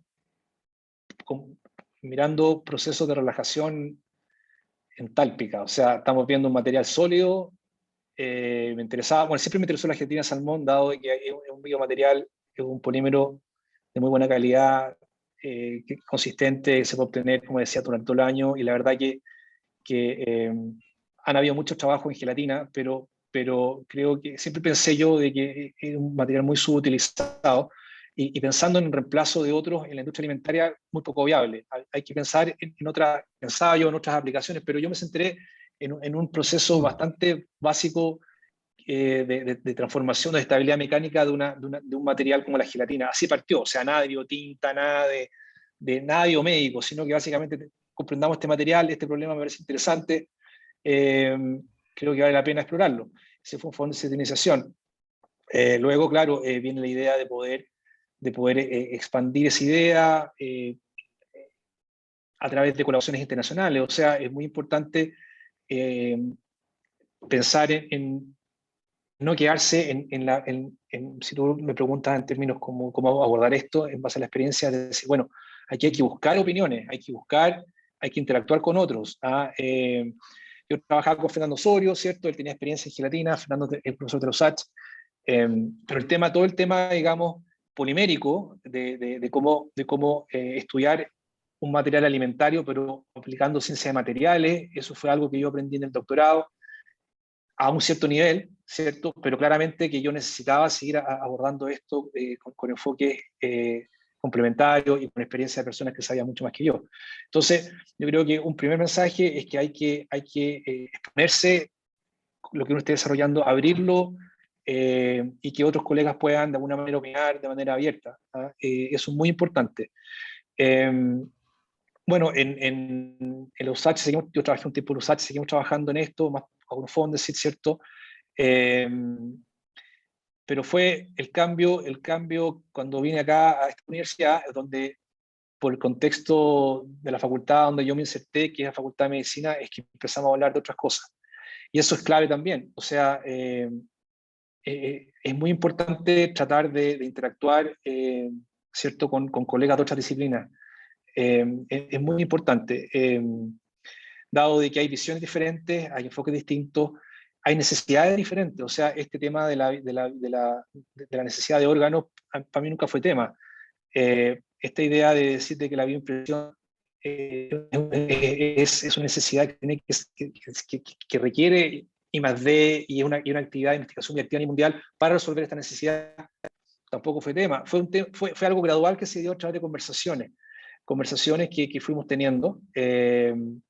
Y bueno, y la biotinta fue algo bien afortunado, porque este colega estaba trabajando con gelatina bovina y porcina y estaba encampado. Y bueno, yo dije, oye, tengo esta gelatina que tiene baja viscosidad, que no hay ninguna novedad dentro del contexto alimentario, ¿cierto, Romy? Y dijimos, bueno, oye, pero ¿por qué no probamos esto, ¿cierto? Y en vez de yo seguir trabajando en esto, que sigo trabajando por lo demás en estos materiales, estos compósitos, ahora le agrego celulosas, nanocelulosas y otras cosas. Pero en términos de buscar una aplicación, fue súper afortunada esta conversación que yo tuve con este colega del área biológica. ¿Ah? Y como te comentaba, como experiencia es clave poder comunicarse con otros colegas de otras disciplinas. Los lenguajes son distintos, las prioridades son diferentes, las publicaciones también son distintas, pero el tema es que uno aprende mucho de personas de otras disciplinas. Mucho, mucho, mucho. Y eso yo creo que hay que tratar de, como estudiantes, si hacen pasantías, si hacen, van a congresos, es muy importante que puedan abrirse a otras áreas en cuanto a la comunicación, porque eso al final es puro ganar nomás, no hay nada que perder. Con respecto a la innovación, también es importante, creo yo, intentar que los programas de doctorado, y esto como una reflexión general nomás, puedan también orientar y tener ese tema como algo importante dentro de la formación. Acá, como les comentaba, yo estaba en un contexto más clínico, biomédico clínico, y ahí, claro, se necesita qué cosas salgan a la clínica. ¿Ah? Es un tema, es como pipeline, es como una cañería, ¿cierto?, donde hay una idea y que hay alguien que necesita cosas. Entonces, es importante que eso esté presente en la formación, creo yo. Y yo creo que los chicos tienen que tener esa visión también, los estudiantes, de poder tener esa inquietud de impactar a la sociedad. Eso es clave también. Pero bueno, una cosa es la idea y otra cosa es hacerlo. Y también hay que tener presente de que uno tiene que tener el apoyo de gente que sabe los negocios, sabe la industria. Y ahí también, como experiencia, creo que es importante que puedan ustedes ir a conversar con gente de la industria, si tienen esa inquietud. Conocer gente de las empresas, hablar con ellas sobre su necesidad. Estoy hablando de los estudiantes. Es muy importante que puedan identificar oportunidades ahí. Porque financiamiento es poco, pero hay fondos, uno puede competir. Ahora que gane o no es otra cosa, pero hay oportunidades como para poder eventualmente, digamos, abordar esos proyectos más aplicados con la industria. Pero es muy importante interactuar. No quedarse frente al computador, porque como todos sabemos, uno puede hacer un fondo frente al computador y su laboratorio, y ahí se queda. Pero hoy día, más que nunca, es necesario colaborar con otros y con otras disciplinas, porque, bueno, por una razón de supervivencia también, está muy competitivo todo, pero pero también en cuanto al impacto que uno necesita también aumentar en cuanto a lo que uno está haciendo, ¿cierto? De alguna manera, tanto en publicaciones como en innovación. Claro, yo te hacía la consulta del camino, ¿por qué? Porque claramente lo que tú presentaste tiene mucha relación con el foco de este programa, que es la multidisciplinariedad. Y en lo que tú presentaste también se ve claramente aquí, y me voy a enfocar un poco en lo que es el doctorado, dos líneas de este doctorado, que en el fondo es la caracterización y funcionalización de materiales para su aplicación más ingenieril. Ahí vimos una serie de técnicas que los chicos aprenden acá, y también conceptos ingenieriles que nosotros también les entregamos. De ahí me interesaba tu respuesta.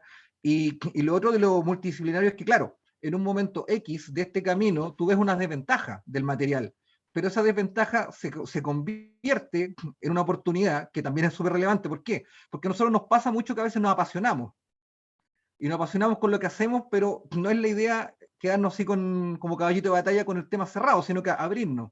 Y esa desventaja que tuviste, y con el apoyo también de un grupo multidisciplinario, se convierte en otra cosa, en una oportunidad. Y eso también me interesa mucho que los chicos lo puedan ver, que por más que uno tenga una buena idea o esté apasionado en un tema en particular, cuando hay una dificultad, empezar a mirar hacia otras partes, y claramente el tema multidisciplinario o interdisciplinario o transdisciplinario, como todo lo que venga, obviamente aporta un montón a esto. Sí, sin duda. Mira, lo que tú dices es muy cierto, es muy cierto. O sea, uno tiene que mirar para el lado siempre.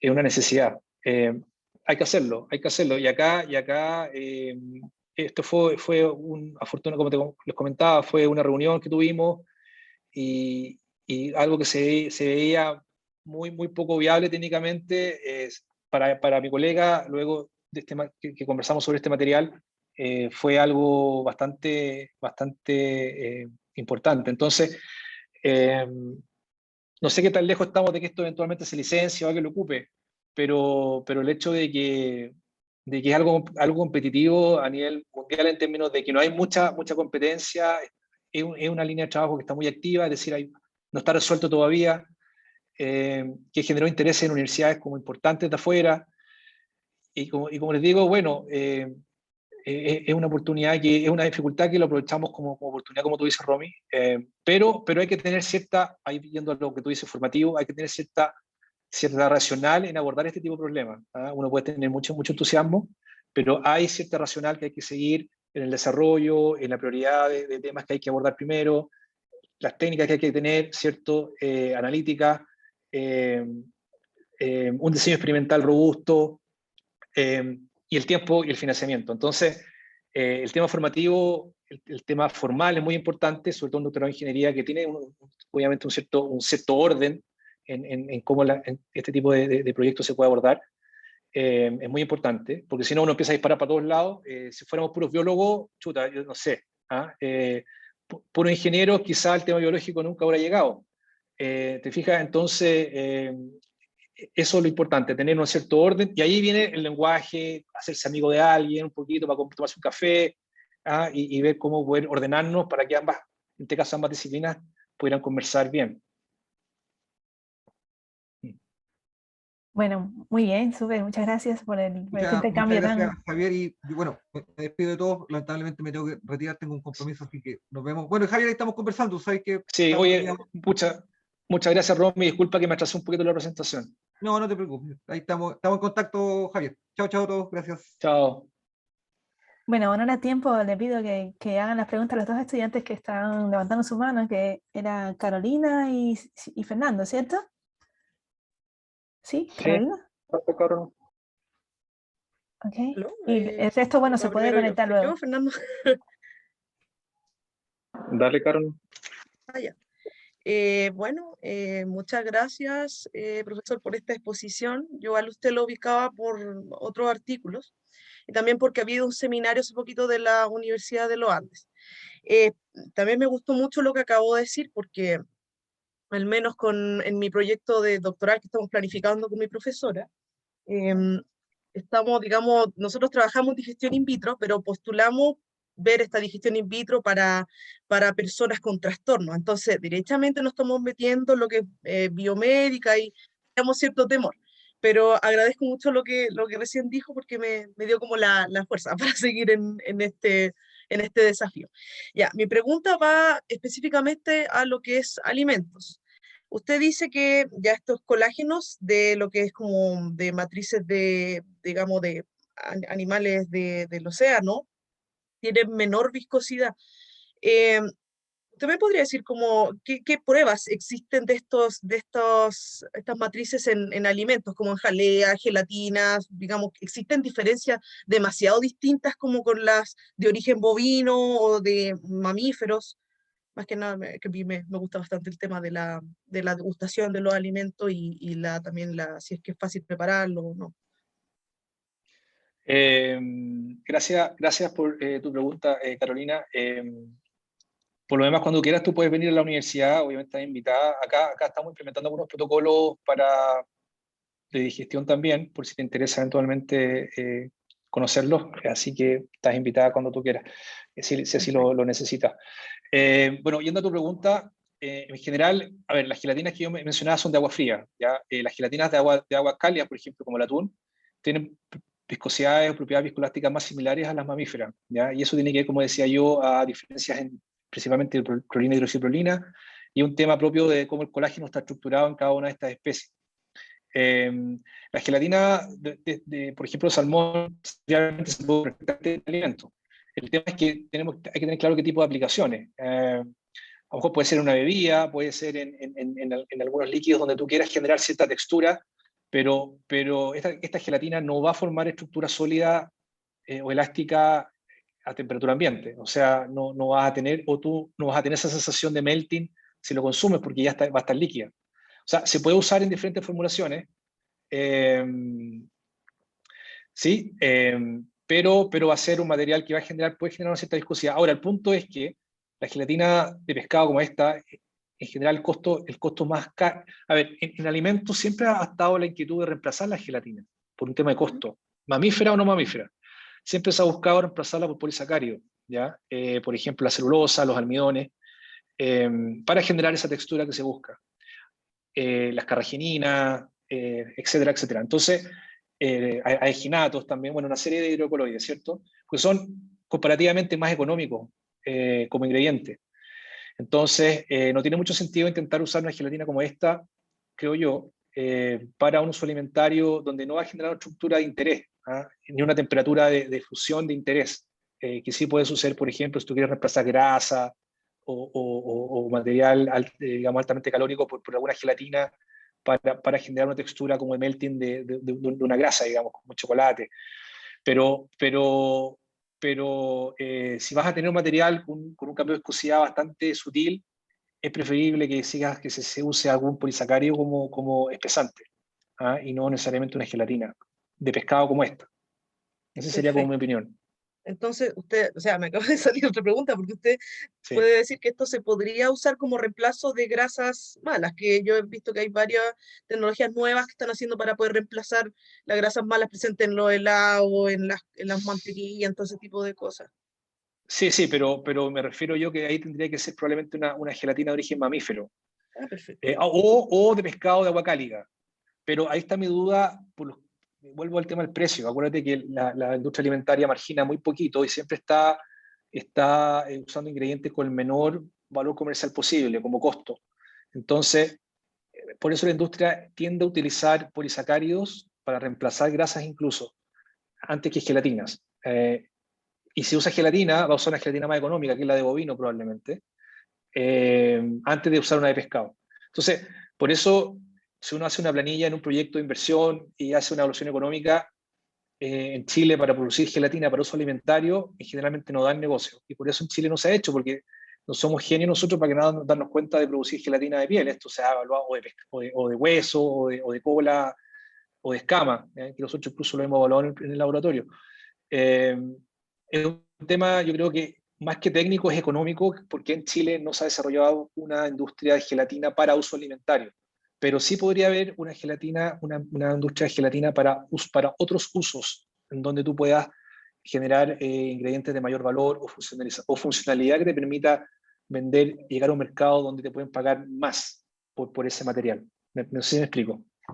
Sí, me queda claro. Muchas gracias por su respuesta y también Oh, por lo que gracias a comparte ti. con nosotros. Bueno, muchas gracias. Tenemos chance de la última pregunta. Fernando. Ok. Bueno, hola profesor, muchas gracias por la presentación. También me llamó mucho la atención de la multidisciplinaridad del proyecto y mis preguntas son, bueno, una de las preguntas que anoté, creo que la resolvió al final de la presentación, tiene que ver con si la mecánica de la impresión, en el caso de la impresión por inyección, afecta la viabilidad de las células, que en sus estudios mostró que no, que, que igual proliferaban las células. Yo me imaginaba que podía afectar la mecánica de la viabilidad de estas. No sé si me puede comentar. Sí, mira, en base a mira, yo no soy experto en el tema de medicina regenerativa, algo de experiencia tengo, pero mira, un aspecto que es muy importante a nivel de proliferación celular es que haya, haya suficiente comunicación, digamos, entre la célula y la disponibilidad de nutrientes y eliminación de metabolitos. ¿Eso qué significa?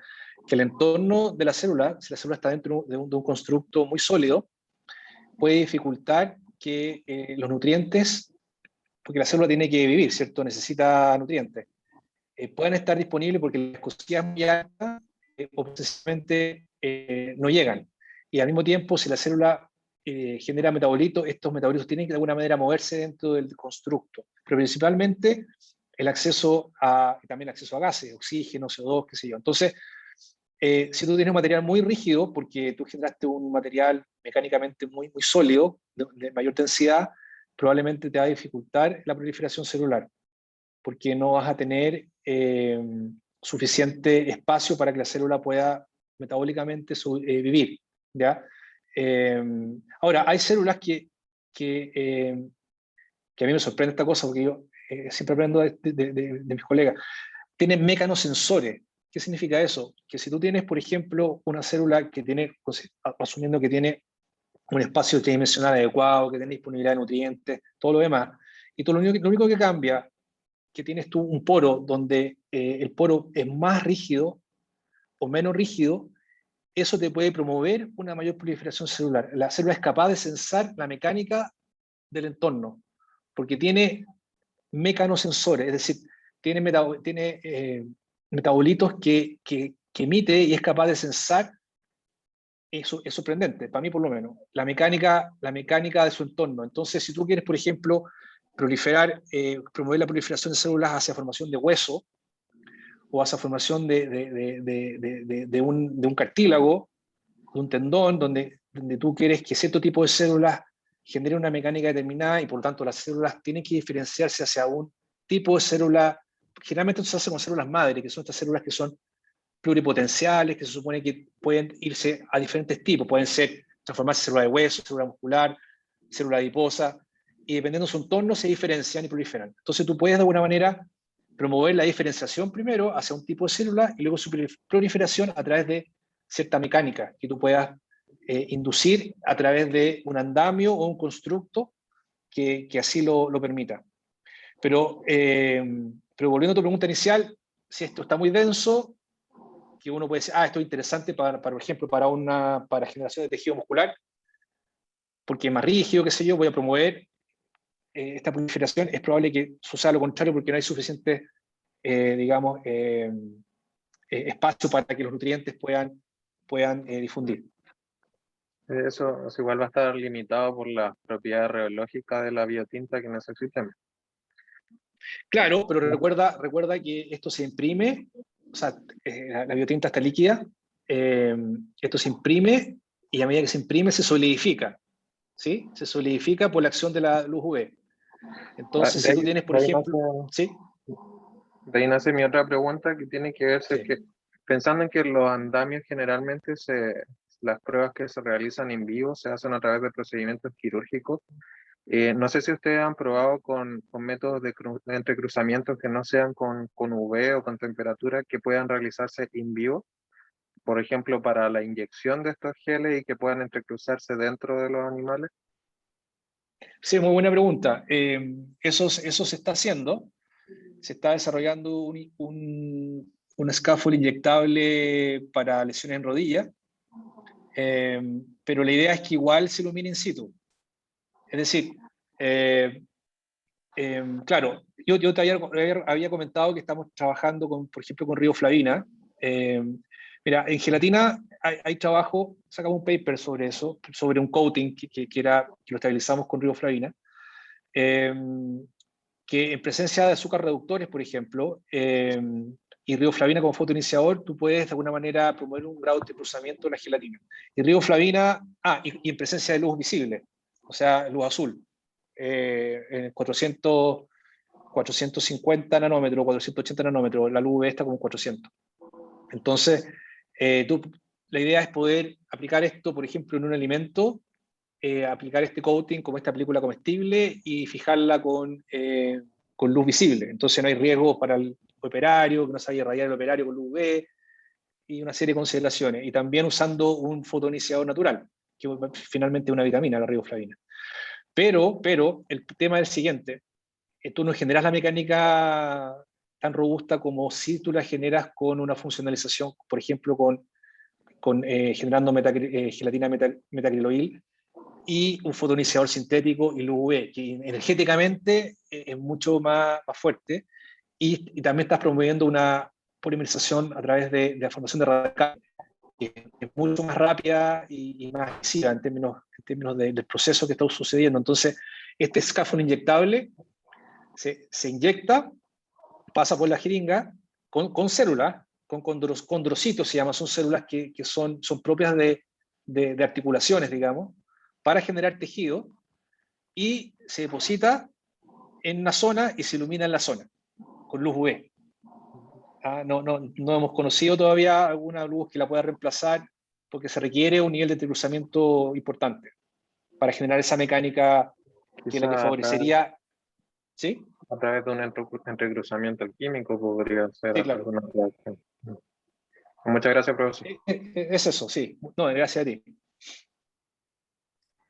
Bueno, muchas gracias, profesor Javier Nayone, nuevamente por su exposición y también por estas respuestas amplias a las preguntas. Y gracias a todos por esta permanencia y por esas preguntas, gracias a los estudiantes que preguntaron. Y bueno, nada, quedamos en conexión y ojalá los estudiantes, bueno, ya están todos los datos de usted y cualquier comunicación, pues bueno, que fluya y que ojalá crezca la conexión, ¿no?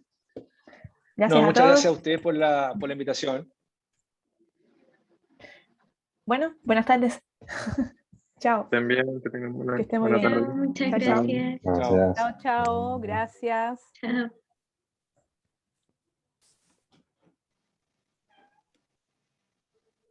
Bueno, chao. Chao, chao. Chao, Ana. Chao, René. Chao, chao.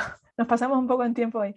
Sí, nos pasamos, pero Sí, bueno. no, pero yo estoy avisándole a los expositores que tenemos un máximo de más o menos 1 hora, pero hoy se extendió. Bueno, nada, esta es parte de la estadística normal, así que Sí. nada. Chao, Chao, chao. Ana, que Buenas estés tardes. bien. Chao, chao, chao, chao.